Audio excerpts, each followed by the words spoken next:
امریکہ کا عالمی اثر و رسوخ، طاقت کا نشہ اور اس کا سب سے بڑا ہدف مسلم دنیا۔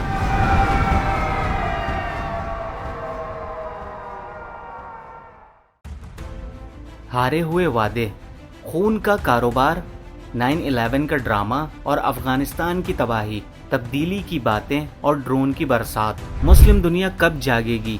دنیا کی سب سے بڑی طاقت جو آزادی، امن اور انسانیت کا پرچم اٹھائے دنیا بھر میں گھومتی ہے، لیکن جب مسلم دنیا کی بات آتی ہے تو یہ طاقت جلاد بن جاتی ہے۔ یہ کہانی ہے ان ہاتھوں کی جنہوں نے سفید دستانے پہن کر مسلمان ملکوں کو لہو میں نہلا دیا۔ عراق کویت پر حملہ کرتا ہے اور امریکہ امن کے محافظ کے روپ میں آتا ہے، لیکن اس کے مداخلت کا مقصد صرف تیل تھا۔ جارج بش نے عراق پر وہ آگ برسائی جس نے لاکھوں زندگیاں چھین لیں۔ امریکہ نے نیٹو کے ساتھ مل کر سربوں کو روکنے کا دعویٰ کیا، مگر مسلمانوں کا قتل عام اس کی ناک کے نیچے ہوتا رہا۔ 1998 میں سوڈان کی فارماسیوٹیکل فیکٹری پر بمباری، جسے دہشت گردی کا اڈا کہا گیا، بعد میں پتہ چلا کہ وہ صرف ایک دوا بنانے والی فیکٹری تھی۔ ہزاروں لوگ علاج سے محروم ہو گئے، لیکن معافی نہ کبھی آئی نہ کبھی مانگی گئی۔ 11 ستمبر 2001، 9/11 ایک واقعہ جس نے دنیا بدل دی، اور بش نے دہشت گردی کے خلاف جنگ کے نام پر پورے افغانستان کو مٹی میں ملا دیا۔ بمباری، ڈرون حملے، قید اور تشدد، ابو غریب، گوانتانامو، بگرام جیل، انسانیت کے وہ سیاہ باب جن پر آج بھی امریکی پرچم لہرا رہا ہے۔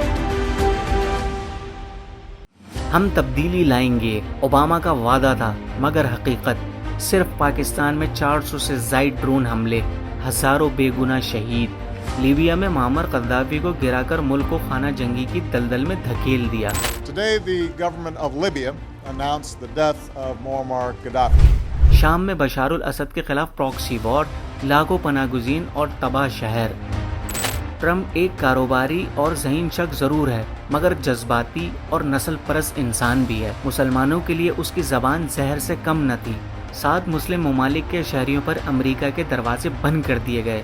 Donald J. Trump is calling for a total and complete shutdown of Muslims entering the United States until our country's representatives can figure out what the hell is going on. یروشلم کو اسرائیل کا دارالحکومت تسلیم کر کے مسلمانوں کے دل میں خنجر گھونپ دیا۔ مسجد اقصی کے در و دیوار چیخ اٹھے۔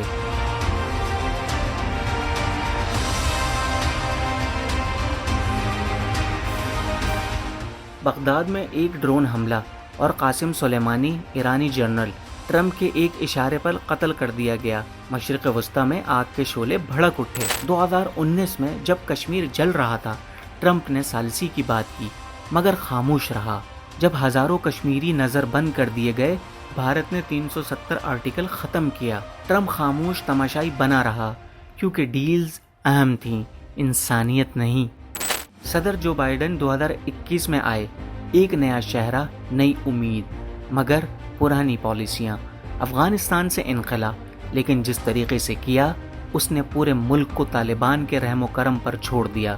فلسطین میں اسرائیل کی بمباری جاری رہی، اور امریکہ نے ہر بار ویٹو پاور سے اسرائیل کو بچایا۔ جب غزہ کے بچوں کے جسم بکھرتے تھے، بائیڈن کی زبان پر خاموشی کا پردہ ہوتا تھا۔ یوکرین کے لیے اربوں ڈالر، مگر فلسطین کے لیے صرف تسلیاں۔ 2025 میں ٹرمپ ایک بار پھر صدر بنے، اور اس دوران انڈیا پاکستان کے درمیان سیز فائر کروایا، جس پر پاکستان حکومت نے انہیں نوبل امن پرائز دینے کا فیصلہ کیا۔ کب جاگے گی امت؟ ایک صدی گزر گئی، لیکن مسلمانوں کی سرزمین آج بھی میدان جنگ بنی ہوئی ہے۔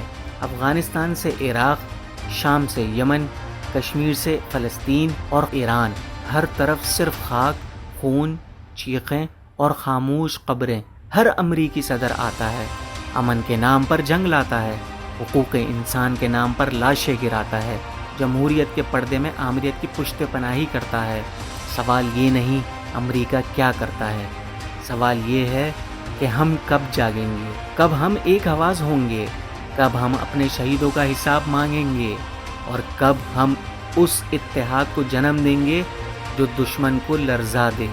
مسلمان کبھی کمزور نہیں تھے، بس بکھرے ہوئے تھے، اور جب ہم بیدار ہوں گے تاریخ ایک نیا باب لکھے گی، dedicated to all Muslim victims of imperial wars.